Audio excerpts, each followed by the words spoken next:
तो देखे उसके ख्वाब कैसे चिकना, उस बेचारी को पता ही नहीं था कि ये लाल जोड़ा जो मेरे कमरे में रखा हुआ है, जो मैंने कल पहनना है, जिसमें मैंने पहन के मैंने रुखसत होना है, मेरी बारात आनी है ढोल धमाके के साथ। उसको पता ही नहीं था कि मेरा तो जिस दिन बारात आनी उसी दिन मेरा जनाजा होगा। अगर असल करना हो तो ये जो बच्ची की सास है उनसे हकायक बहुत सारे सामने आएंगे, बहुत सारी चीज़ें। अब आप ये देखें कि उन्होंने बहन के कहने पे ना, मतलब जो बहन जो ऑलरेडी उसके घर में है, ठीक है, उनके कहने के ऊपर नामालूम क्यों लिखवाया, ठीक है ना, चचा वगैरह कोई इनके घर में मर्द नहीं था ना, तो ऑब्वियसली फिर सिर्फ खाली वही लड़का नहीं है, कोई ना कोई तो और भी बीच में शामिल। अस्सलाम वालेकुम नाजरीन, मैं आपका मेज़बान इमरान पाटोर, आप देख रहे हैं आगाज़ न्यूज़। नाजरीन, आज हम बात करेंगे आयशा कत्ल केस की। मैं उस आयशा की बात कर रहा हूँ जिसकी शादी थी और शादी की मेहंदी की रात को उसके सर में गोली मार के उसको कत्ल किया गया। घर में खुशियों का माहौल था, घर पे लाइटिंग थी, डोल डमक्का हो रहा था और आशा बड़ी खुशी के साथ अपनी बारात का इंतज़ार कर रही थी अगले दिन का। ये वक़्वा हुआ है उसकी मेहंदी वाले दिन। आशा ने अपनी शादी की शॉपिंग खुद की और ख़ुद अपनी सारी खुशियां सेलिब्रेट कर रही थी अपनी कज़नों के साथ। लेकिन अचानक ऐसा क्या हुआ कि उसने जो लाल जोड़ा पहनने के लिए रखा हुआ था वो जोड़ा उसको नहीं पहनने को मिला। उसको सफ़ेद रंग का जोड़ा पहना के क्यों उसको कब्रिस्तान ले जाया गया? आखिर उसने जाना था अपने ससुराल के घर, लेकिन उसके ही ससुराल के गांव के कब्रिस्तान में उसको दफना दिया गया। आज हमारे साथ मौजूद हैं जी मैडम बुशरा, जो कि सीनियर क्राइम रिपोर्टर हैं लाहौर में। इन्होंने उस केस की अच्छी तरह इन्वेस्टिगेशन की। ये सारे असल हकायक क्या थे, ये सारा क्या मामला था, क्योंकि इस कहानी का जो रुख है वो किसी और तरफ जा रहा है। आज हम आपके सामने ऐसे हकायक रखने जा रहे हैं कि हमसे पहले ना कभी किसी ने आपको बताए और ना आपने सुने होंगे। असल हकीकत तो यही है कि उसको कत्ल करने वाला कोई और नहीं है, उसी का अपना सगा बहन हुई है। और देखिए कैसी बात है कि एक बच्ची बैठी है, वो अपनी सारी शादी की पता नहीं कब से वो तैयारी कर रही होगी, कब से जो है वो ये सारे ख्वाब देख रही होगी कि मैंने नए घर जाना है। तो देखे उसके ख्वाब कैसे चिकना, उस बेचारी को पता ही नहीं था कि ये लाल जोड़ा जो मेरे कमरे में रखा हुआ है, जो मैंने कल पहनना है, जिसमें मैंने पहन के मैंने रुखसत होना है, मेरी बारात आनी है ढोल धमाके के साथ। उसको पता ही नहीं था कि मेरा तो जिस दिन बारात आनी उसी दिन मेरा जनाजा होगा।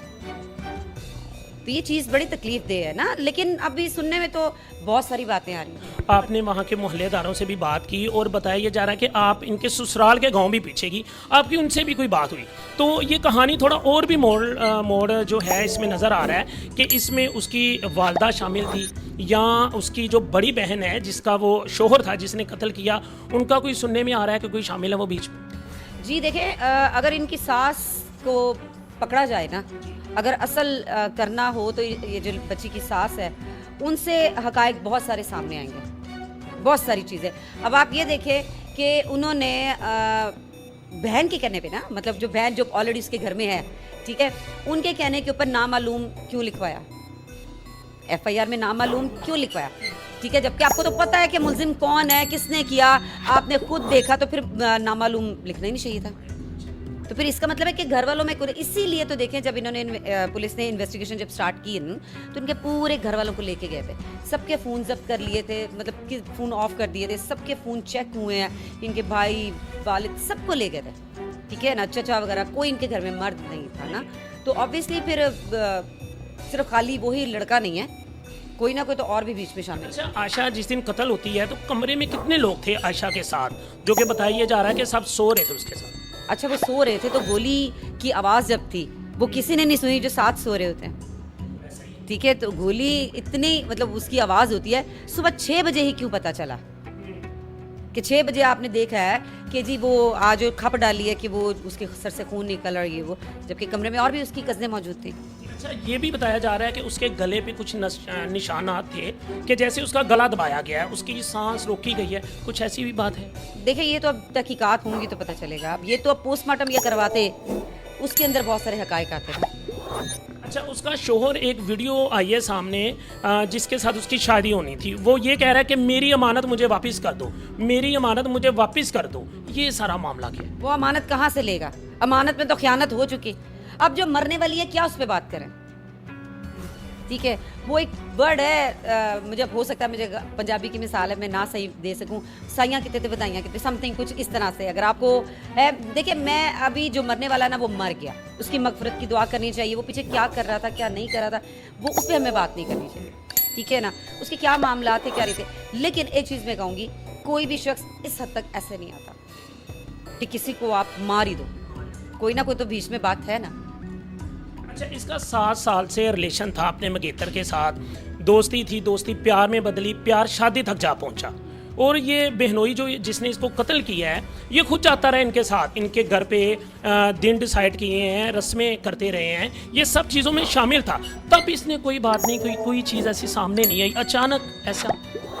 समटाइम हो जाता है कि बच्चियाँ कहती हैं कि अच्छा कोई बात नहीं, मैं तेरी हूँ, अभी ठहर जाओ, कोई बात नहीं, मैं संभाल लूँगा।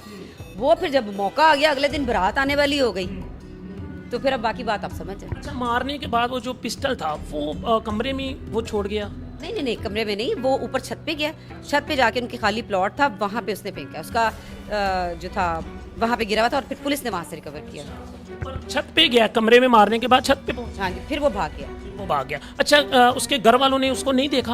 अब जैसे बता रही हैं कि 4 लोग शामिल थे, उसकी वालदा बहनें सो रही थी, फायर चला है, आवाज़ होती है, जाहिर बात वो कमरे से निकला है, टाइम तो लगा होगा। निकला या नहीं निकला वो तो एक अलग बात हो जाती है ना। देखिए, गोली चलती है तो वो मेरा ख्याल है सबको पता चलता है। तो घर में कोई वो खाली अकेली आयशा तो नहीं थी, और भी लोग मौजूद थे, तो उनको आवाज़ नहीं आई क्या कि वो साइलेंसर लगा के आया हुआ था पिस्टल पे? तो एड्डा बड़ा क्रिमिनल तो नहीं सी ना। क्या समझती हैं आप, ये केस किस तरफ जाएगा, क्या नया मोड़ लेगा ये? केस का रुख तो देखे तभी बदलेगा जब तफ्तीश सामने आएगी।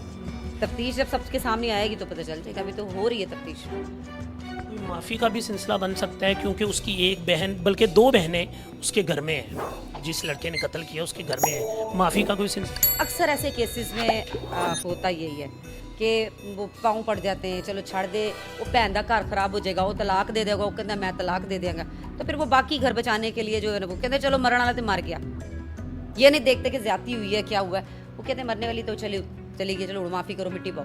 लेकिन ये चीज़ें नहीं होनी चाहिए। जो उसकी 2 बहनें उस घर में हैं, क्या वो उस कातिल के घर में उसको छोड़ देगी उसकी माँ कि ठीक है भाई आप रहें? सारी बात है, वो देखें, अब एक माँ है ना, वो ये सोचेगी कि अच्छा मेरी एक बेटी तो चली गई, मैं दोनों बेटियों को अपने घर में लाके क्या करूँगी। जी नाज़रीन, madam Bushra senior crime reporter हमारे साथ ही, इन्होंने केस को बड़ी अच्छी तरह जांचा है, बड़ी अच्छी तरह इन्होंने केस को परखा, लेकिन कुछ ऐसी चीज़ें हैं जो कि नहीं हम बताना चाह रहे, नहीं दिखा सकते हम। नाज़रीन, आयशा कत्ल केस ना जाने किस तरफ जाएगा, ये आगे चल के पता चलेगा, क्योंकि केस अभी इन्वेस्टिगेशन में है, एक मुलजिम अरेस्ट है, बाकी उसे तस्दीक की जा रही है। नाज़रीन, जैसे ही कोई ना कोई हक़ाइक़ हमें पता चलेंगे, हम ज़रूर आपके सामने रखेंगे। इसी प्रोग्राम के साथ अपने मेज़बान को इजाज़त दीजिए। अल्लाह हाफ़िज़।